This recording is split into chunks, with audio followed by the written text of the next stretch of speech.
Hey everyone, it is Lisa or Lisa's 100-pound weight loss journey. I am here today with post-op week 11.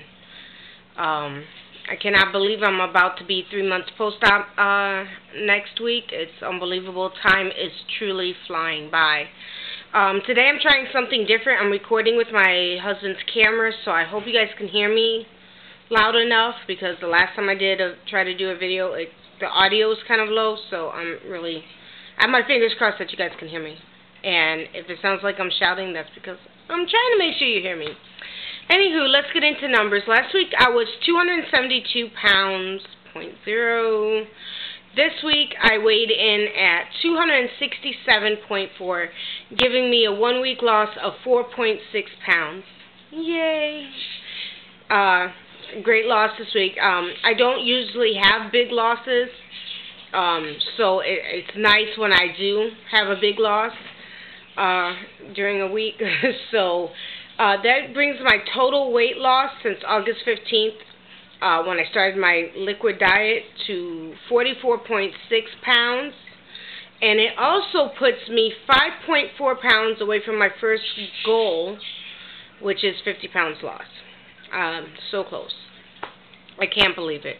And speaking of, that whole 50 pounds loss, I wanted to talk about something today.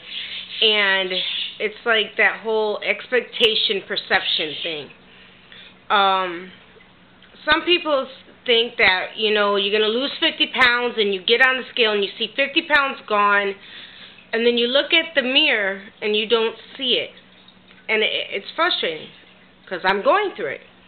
Like, my family, my husband, my daughters, they tell me, oh, Mom, you see it in your arms, your butt's smaller, your legs, your face, your stomach, everything's smaller. But to me, I don't see it.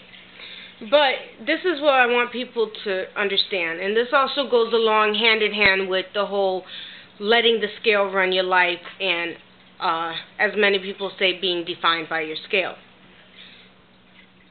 You can look at that number on the scale all you want, and it'll say, oh, you've only lost 10 pounds or 20 pounds, or in my instance, 44.6 pounds. But here's what the scale's not going to show you. It's not going to show you for the women out there, when you put a bra on and you're down a cup size. Like me, I'm down a cup size already. Went from a 46 double D to a 46D. Already. I'm down a cup size already. It's not going to show you when you put a shirt on and all of a sudden you're swimming in your shirt. The shirt I wore in my hospital video, that purple shirt, and I've worn it on camera I think a couple times since then, the shirt is huge on me. When I wore it to the hospital that day, it was tight. Other shirts that I haven't been able to wear, since I did the HCG diet last year and I lost 30 pounds in a month. And at the time I was small, I had a lower starting weight than I do now. Then I did this go around. I'm able to fit into again, and they fit comfortably enough where it's not like showing the whole muffin top all tight to where I feel self-conscious going outside. So just remember that. I know it's hard when you get to like a mini goal like 50 pounds, and you look in the mirror and you don't really see it. And, you're like, dang, you start questioning, what does 50 pounds weight lost really look like? You can see the pictures of fat, showing what 50 pounds of fat loss looks like, but it's the perception we have in our heads and the expectation we get in our heads of what 50 pounds really should look like to us in the mirror. And, the whole thing of still seeing the fat girl or fat guy in the mirror, even though you've already lost 50 pounds. So just remember, you can't always go by that. It's more important a lot of times to remember, if your clothes are getting bigger and you notice that you're having to buy smaller clothes, then go by that and enjoy the enjoyment of that than so much worrying about the scale moving every week, or, the whole numbers game. Because also, too, as you lose the weight and you're exercising more, you have to remember always, muscle weighs more than fat. Always. Muscle weighs more than fat. So sometimes, like, you know, look, you guys see I've been a slow loser, slow but steady. And I had 2 weeks of stall of being stuck at 272. But still, my clothes are getting bigger, so that just means you're toning up. I was toning up. So, you know, that's just something I wanted everybody to keep in mind. Other than that, speaking of coming up onto the 3-month mark, also, you know, I know a lot of people start complaining about hair loss coming up on 3 months. I am starting to get a little nervous about that. The reason is because now, and even before I had gastric bypass surgery, I was a hair shedder. And I'm sure it was because of poor diet, poor nutrition, you know, lack of taking vitamins, what have you. So I already shed hair a lot. Like, once I hit 30, you know, I used to have thick hair, and then once I hit 30, it just went downhill, and then I started shedding. So I am, you know, really afraid that it's just, you know, I don't know how much hair I can afford to shed already over the amount I shed already. So I'm nervous about that.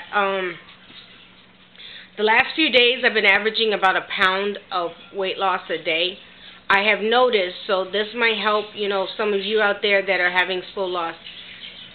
Cut back on the carbs. If you notice that you went from losing a pound a day, or, you know, even a half a pound a day, to like not even that, or, you know, not even losing anything every day, and you're in those early stages, you know, like 3 months or less out, you know, try looking at the carbs you're eating and really make sure you're measuring everything, making sure that, you know, you're counting those calories once you hit, you know, a certain point, because you got to remember, if you're still eating several small meals a day and you're not keeping track of those calories and that, or you're not measuring, you know, all those little bits can still add up, and you could be accidentally going over. What else? I don't think there was really much anything else I wanted to talk about this week. Yeah, you know, nothing else is really going on. I did, you know, after I went to that last doctor's appointment that I told you guys about, where, you know, I was 8% off of where they felt I should be weight loss-wise, I started upping my water intake, and I've really cut back on the carbs a lot. Pretty much to like 10 to 15 carbs a day. Just because I know when I was post-op, my body didn't like carbs. I should have known that my body really wouldn't like any kind of carbs now. But other than that, everything is going good. Yeah, I think so, yeah. I'm excited. Tomorrow is the Breaking Dawn Part 2 premiere.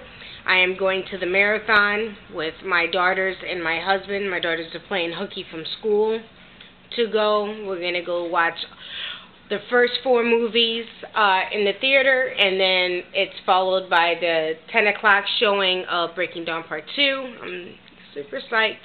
And actually, I just came from Hot Topic to buy my t-shirt. So I will be posting pics of me in my Twilight gear tomorrow on Facebook. Yes, if you're friends with me on Facebook. If not, you guys can always, you know, add me on Facebook. I'm always here for anybody. So I feel like I'm rambling now. Yeah, I'm going to go, because I just don't know what else. For all of you guys about to go into surgery, I wish you the best of luck. Remember, your journey's only beginning. And for those of you newly post-op, hang in there. It does get better. It does. Take it day by day, hour by hour. You know, walk, get your fluids in. You know, listen, do what your doctor says. I know it's hard. We all struggle. Nobody's perfect. You know, just hang in there. It does get better. And that's about it. I will see you guys next Wednesday with my 3-month surgery anniversary. I love you guys. Bye.